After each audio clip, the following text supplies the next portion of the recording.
Hey free-to-play gang, welcome back to another video. So one of the most common questions that I receive, not on YouTube, but in the global chat, is how to build Dona. So I'm just going to answer this once and for all. This is the way I built my Dona, but I also do think that this is the perfect way that you can build your Dona for various reasons, and I'll go through all of the reasons. So if you find that this video would be helpful for you, do consider subscribing, as subscribing is free and you can always change your mind. So without further ado, let's start with his skills. Skill 1, Upward Lightning, deals damage to an enemy equal to 30% of attack plus 70% of defense with a 60% chance of inflicting attack down for 2 turns. Now this debuff goes up to 75%, but honestly in my opinion, I don't think your skill 1 is going to be that important. It may only be important if you're farming solo Chronos, which I will get to that in a bit, but for most cases, if you max out your second and third skill, you can ignore your first skill. Now this is the super long infamous passive, Thunder Crack. Okay, so you enter Conductor mode for 1 turn. Upon the end of each turn, well obviously if this passive is off cooldown, and if you have the Conductor mode active, you will then deal 110% of defense to all enemies at the beginning of your next turn. Furthermore, you gain 1 stack of Thunder Blessing whenever you are attacked while Conductor mode is active. However, do take note that your Conductor mode can actually be removed if you are immobilized, so it is extremely important to have some good resistance. And in addition to all of these, whenever an active ability triggers a critical hit, you reduce the cooldown of Thunder Crack by 1 turn. So here's what Thunder Blessing does. You increase your defense by 20% upon receiving damage, and it only stacks up to 5 times, which is a total of 100% defense. So to keep things simple, so basically whenever your passive is ready and you end your turn, you will gain the Conductor mode. Now during this state, when you receive attacks in, and inclusive of multi-hits by the way, you will stack a lot of Thunder Blessing. And when your turn comes around, you will deal an AoE damage with your passive based on your defense, which is also determined by Thunder Blessing, before you take your regular turn. And also do take note that landing crits reduces the cooldown of Thunder Crack except for AoE attacks. So basically if you full crit on your Thunder Crack, you are not actually going to reduce your cooldown by 5 turns, only just 1 turn. So here is how it looks like if your skill is maxed. So let's say you start your first turn using your third skill or something like that. You will end your turn with Conductor mode. Now come your turn, when you crit on Thunder Crack, that reduces your cooldown by 1 turn. So instead of having 3 cooldowns on your current turn, you will have 2 cooldowns left. And now that you take your regular turn, let's say you land a crit on your first skill, so all you're left with is just 1 more turn of cooldown. But that is not enough for you to trigger another Thunder Crack. So there is one main way for you to get around this so that you can Thunder Crack every single turn. And I will discuss that in just a bit.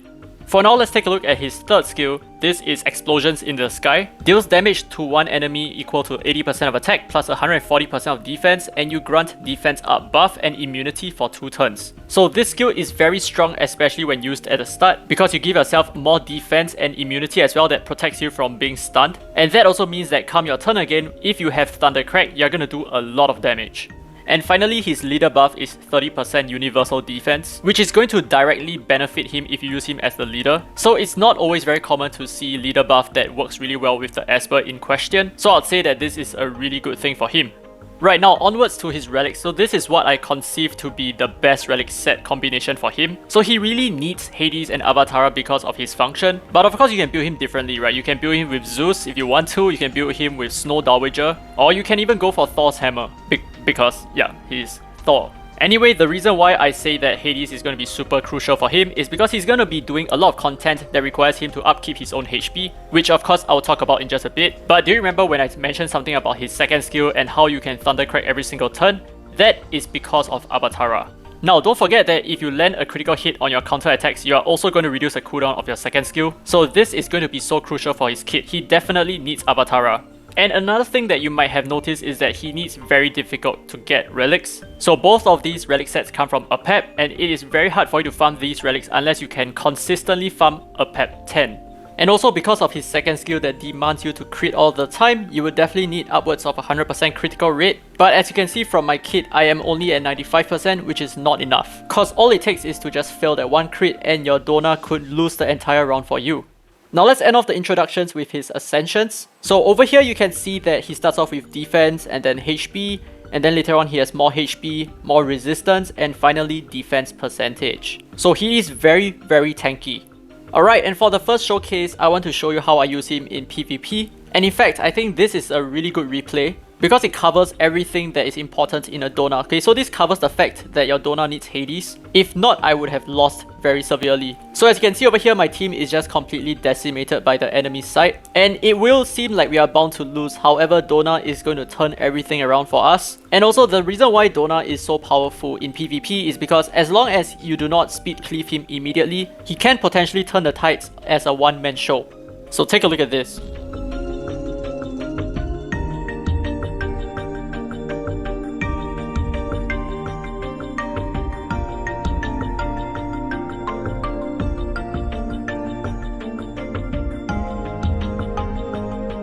And that's it, GG.